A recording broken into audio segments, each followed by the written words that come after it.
Bonjour à tous et bienvenue sur le 7e épisode du podcast Les profondeurs de l'être. Aujourd'hui, je vais vous parler de la tristesse. Je vous en parle juste après l'introduction. Restez là, n'ayez pas peur, tout va bien se passer.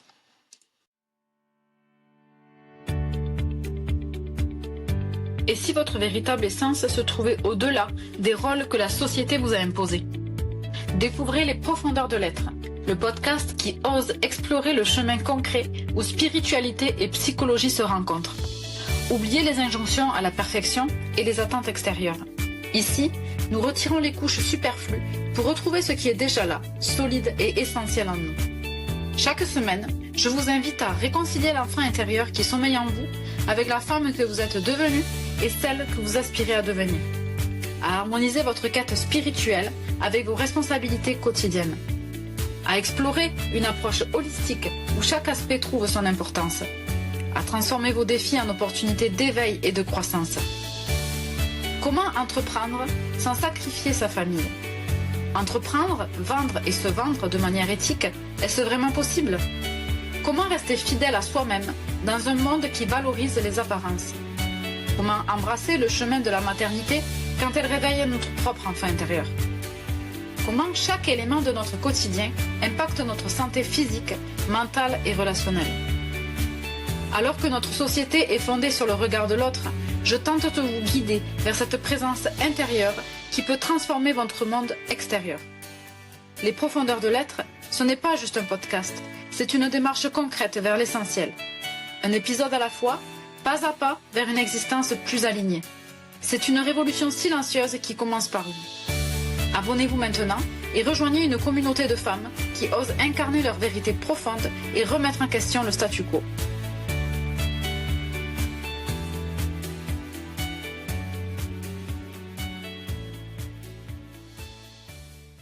Cet épisode, je vais vous parler de la tristesse. Et pour cela, je vais vous faire part d'une expérience personnelle. En réalité, c'est un texte que j'ai écrit il y a quelques années maintenant. Aujourd'hui, on est en 2025. Je pense que j'ai écrit ce texte début 2023. Mais pour moi, c'est important de vous le partager. Donc, vous allez voir, c'est une lecture que je vais vous faire en fait de ce texte. Pour moi, cet épisode-là va me permettre de vous partager le réalignement de mon podcast. Et ce sujet, la tristesse, va vous normalement vous mettre la puce à l'oreille. Je me lance. Ce texte s'intitule La tristesse, l'expression de nos regrets. J'ai 32 ans et je suis maman de 2 garçons. Mon premier a 8 ans et demi et mon cadet bientôt 7. Je suis personnellement l'aînée de 5 enfants. Ma mère est devenue maman à 22 ans et elle et moi avons toujours eu une relation assez fusionnelle, passant régulièrement, et parfois dans la même journée, de complicité à désunion, d'amour à haine, de rire à cri. En fait, nous avons longtemps eu une relation de sœur plutôt que de mère-fille. Tout au moins, s'il y avait une maman dans ce duo, c'était plutôt moi, souvent, qui jouais ce rôle. Et puis je suis devenue maman moi-même. Nous avons alors réellement commencé à avoir une relation de fille, de mère et de grand-mère. En 2017, nous sommes partis vivre au Canada. Mes enfants avaient respectivement 34 mois et 13 mois. Je suis partie vivre au Canada avec mes enfants.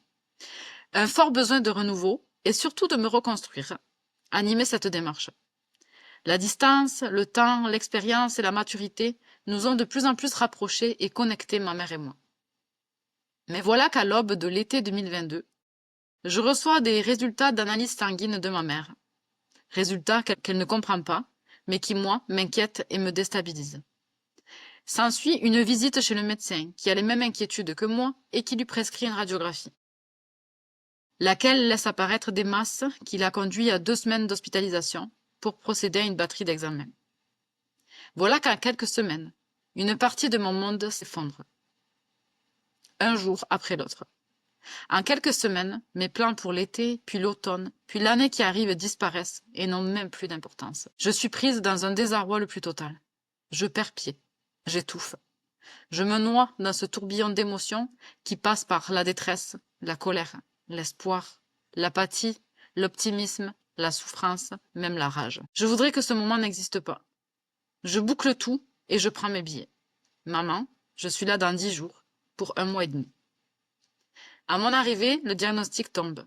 Le poumon droit présente 2 masses cancéreuses, une de 5 cm et l'autre de 7. Aujourd'hui, 6 mois plus tard, ma mère est en voie de guérison et je suis retournée au Canada. Je peux témoigner qu'aujourd'hui, donc 3 ans plus tard, ma mère est toujours en vie. J'ai une gratitude extraordinaire pour cela. Et je suis bien évidemment retournée au Canada. Dans l'expérience, je dirais même l'épreuve, que je viens brièvement de vous décrire, j'ai appris quelque chose qui a profondément changé ma vie. Une prise de conscience qui est aujourd'hui motrice dans tout ce que je fais. Et c'est ce que je voudrais vous partager.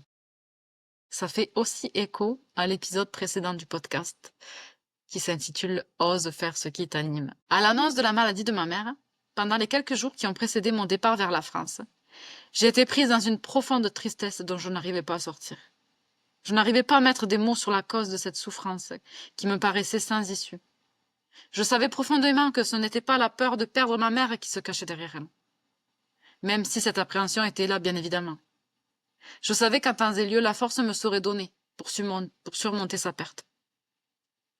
Jusqu'à ce qu'un jour, tout s'éclaire à l'intérieur de moi. J'étais pleine de regrets.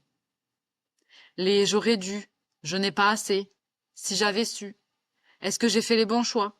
tournaient en boucle dans ma tête au point de devenir insolubles par mon intellect. Aujourd'hui encore, je me remémore les états d'âme dans lesquels je me trouvais à certains moments, au fur et à mesure que des lumières se font sur ceux-ci. Wikipédia définit la tristesse comme une douleur émotionnelle, associée ou caractérisée par des sentiments de perte, de désespoir ou de chagrin. Selon les dictionnaires Le Robert, les regrets sont un état de conscience douloureux causé par la perte d'un bien ou encore un mécontentement ou un chagrin. Mécontentement ou chagrin d'avoir fait, de ne pas avoir fait dans le passé. En y réfléchissant, pour l'écriture de cet article, au départ, je ne voyais pas le lien entre la tristesse liée au regret et le sentiment de perte. Dans mon cas, je n'avais pas perdu ma mère et c'est bel et bien les regrets qui m'animaient. Cependant, au cours de mes lectures, j'ai compris qu'en réalité, j'avais fait face à un véritable processus de deuil. Pas celui de ma mère, mais celui de l'inéluctable passé. La tristesse, c'est une réaction de deuil. Elle est consécutive à une perte. La tristesse est une réaction de deuil. Elle est consécutive à une perte. En effet, dans le parcours diagnostique de la maladie de maman, la réalité s'est imposée à moi. C'était trop tard, le passé et toutes ses possibilités étaient morts. Je devais en faire le deuil. Elisabeth Kleber-Ross, médecin psychiatre, a accompagné des milliers de personnes faisant face à la mort. Leur propre mort ou celle d'un proche. Elle définit les étapes du deuil comme ceci. Déni, colère, marchandage, dépression, acceptation. Je me suis alors reconnue dans ce processus. Les premiers jours qui ont suivi l'annonce de la maladie de maman, j'ai été dans un déni total. Ce n'était rien de grave, juste un cumul d'années à ne pas prendre soin de soi. Maman va avoir un choc, se prendre en main et le tour est joué. Ensuite et très rapidement, c'est la rage qui a pris la place, la colère. Je me devais de venger ma mère de tout ce qui l'avait tuée à petit feu. Puis, mon objectif a changé. Je n'allais pas en France pour la venger, mais pour la prendre en main. Si je m'en occupe et l'accompagne, comme il se doit, elle va guérir. On rentre dans le marchandage, la négociation avec le destin. S'ensuit la phase de dépression. Notez bien, dépression. On relâche la pression. Que j'aime définir comme une tristesse juste et légitime, nécessaire à l'intégration de la réalité. Celle-ci n'est pas à confondre avec la dépression dite pathologique qui ne produit pas d'œuvre guérissante, mais qui nous fige dans une détresse et dans une souffrance paraissant sans issue. La phase de dépression, elle, c'est une période de nostalgie et de mélancolie durant laquelle un sentiment de vide intérieur prend place, après avoir vécu les montagnes russes pendant des semaines. Enfin, l'acceptation. Les opportunités, les possibilités, les moments du passé ne reviendront pas. La réalité est le cumul des décisions d'hier. Il n'y a pas de bon ou mauvais choix. À un moment donné, dans une situation précise, avec un état d'esprit, des croyances, des valeurs et des convictions particulières, nous avons pris la décision de. Nous avons posé tel acte, en fonction de bien des facteurs et par conséquent avec le meilleur de nous-mêmes. Bien évidemment, Par la suite, nous voyons les fruits de ces décisions et nous pouvons nous dire « si j'avais su, j'aurais fait autrement ». Mais en ayant fait autrement, où en serions-nous aujourd'hui? Qui le sait? Personne. Oui, mais alors, comment faire face à nos regrets? Et comment faire en sorte de ne plus en avoir, ou presque? Assumer et décider. Assumer. Premièrement, il est nécessaire d'exprimer ses émotions. Les faire sortir, exprimer, au lieu de les réprimer. Comme je disais souvent, nommer, c'est dominer. Nommer les choses, c'est déjà commencer à prendre le dessus. Normaliser la tristesse est capital pour son expression libre et sans filtre, par les mots et par les larmes. En effet, pleurer expulse les toxines libérées par la peine et témoigne d'un véritable travail de restauration de l'organisme. Les larmes guérissent et soulagent. Si on ne pleure pas notre tristesse, elle reste bloquée à l'intérieur de nous. Accepter la souffrance, la laisser nous traverser, nous bouleverser, nous mettre à terre au lieu de la garder refoulée est une démarche nécessaire dans le processus de guérison. Nous pensons « ça fait trop mal, je ne peux pas vivre cette souffrance et ces douleurs. Je préfère enterrer le tout au plus profond de moi et ne plus y penser. » Cependant, ça nous ronge inconsciemment. Des symptômes de cette impasse intérieure se manifestent dans nos relations, dans certains contextes, à certaines périodes de l'année, à certains endroits. Peu importe la manière, elle finit toujours par ressortir, parce qu'elle veut sortir. Mais en attendant, elle continue de nous détruire. La tristesse fait partie de la vie. Quand on vit, on souffre inévitablement. La nier et la refouler, c'est prendre le risque de basculer dans un état dépressif et voir sa santé globale se dégrader. Je suis convaincue que les mots MAUX sont le reflet des maladies de l'âme. Accepter la réalité, embrasser la souffrance, intégrer notre nouvelle identité avec cette part de moins est la première étape vers une joie retrouvée. Pour l'intégration de cette réalité présente et future, il va être indispensable de prendre un temps de repos intérieur. Extérieurement, ça peut passer par un temps de ressourcement au bord d'un feu de foyer ou au contraire par une excursion en forêt. Que ce temps de repos et de calme intérieur se fasse dans l'inaction ou l'action, le but est de lâcher l'extérieur pour se recentrer sur l'intérieur. Un ou des temps d'introspection s'imposent. L'énergie qu'il vous reste dans cette période de votre vie doit être investie dans la restauration de votre être. Vous ne pouvez plus vous permettre de la gaspiller dans des choses qui peuvent passer au second plan à ce moment-là. Il est possible que vous ayez besoin de vous retrouver seul avec vous-même. Affirmez-le et osez dire « Non, je ne suis pas disponible ce jour-là ». C'est votre période. Cette phase de reconstruction est primordiale pour le reste de votre existence. Ne la négligez pas. Décidez.